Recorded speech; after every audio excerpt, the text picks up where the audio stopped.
هنيئا لمن يزرع الخير والطيب بين الناس. اجعل من يراك يدعو لمن رباك، فنقاء القلب ليس غباء، بل فطرة عزيزة يمنحها الله لمن أحب. في الشدة يقاس الصبر، وفي النقاش يقاس العقل، وفي المواقف يقاس البشر.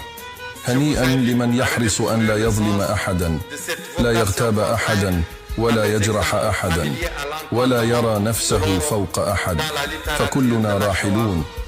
إذا جاءك المهموم فأنصت، وإذا جاءك المعتذر فاصفح، وإذا قصدك المحتاج فأنفق. ليس المطلوب أن يكون في جيبك مصحف، ولكن المطلوب أن تكون في أخلاقك آية.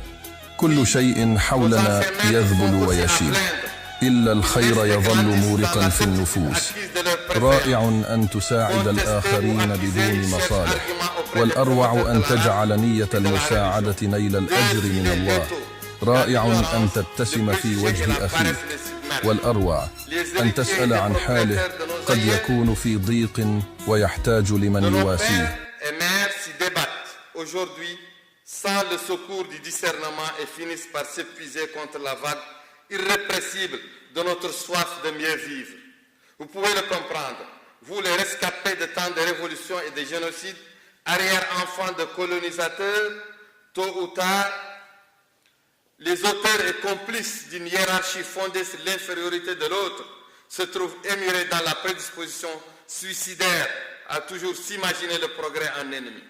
Oui, pour son propre salut, la progéniture de ceux qui nous ont asservis de siècles durant mérite sa dose de thérapie curative. Or, nous en sommes l'unique pilule. Qui veut guérir se doit de nous avaler, puis ravaler l'amertume que nous représentons. Qui suis-je? Moi. Ma lutte inaugurale dès l'âge de 10 ans, je la dois à mon père. Il me pressait à me battre contre l'esclavage héréditaire qui décimait sa famille sur plusieurs générations. Aussi étais-je programmé à me tenir debout en travers de toutes les persécutions, dans mon pays et ailleurs, quelle qu'en soit la victime. Un opposant banni, un activiste en prison, un objecteur de conscience menacé de peine de mort, une fillette mariée de force, un paysan dépossédé de sa terre m'interpelle et je ne fuis l'injonction du devoir. Au-delà des esclaves, ma communauté, beaucoup d'autochtones d'extraction subsaharienne, noirs africaines, subissent en Mauritanie la ségrégation et les dénis de réparation après avoir enduré des années de tuerie, de déportation et d'assimilation culturelle. Les responsables de telles cruautés bénéficient encore de l'immunité par l'effet d'une loi sur mesure. Je salue ici la mémoire des suppliciés et disparus.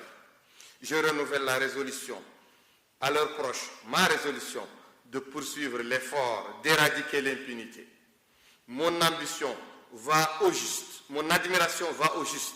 Les agitateurs à contresens, penseurs de la déconstruction, qui viennent souvent des groupes dominants et s'exposent ainsi à l'ostracisme de leur communauté. Leur concours accélère notre dynamique vers l'égalité et nous épargne alors davantage de sacrifices. Grâce à eux, la non-violence devient notre réflexe. Guerre, une utopie.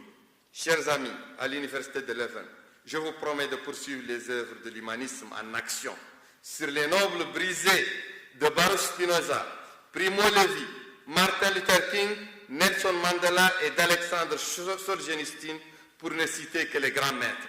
En ce chemin ponctué de ténèbres, mes compagnons d'espérance et moi continuerons de nous éclairer à la lumière de la Déclaration universelle des droits de l'homme. L'universalisme nous guide, je dirais, nous rappelle la trivialité exaltante d'appartenir tous à la même espèce. Préserver la diversité des langues, des arts et des modes d'organisation sociale anime notre combat, d'où ma présence aujourd'hui parmi vous.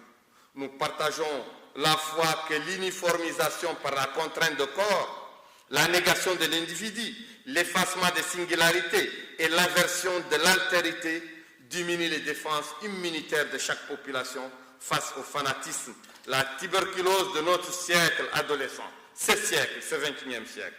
Notre tension vers la possibilité élargie du bonheur et le désir d'en faire jouir le plus grand nombre opère ici et maintenant, sur terre, point en dessous de la terre. Nous ne pouvons attendre de mourir pour mériter la justice. C'est en cela que nous avons besoin de vous, nos frères en humanité. Je vous remercie.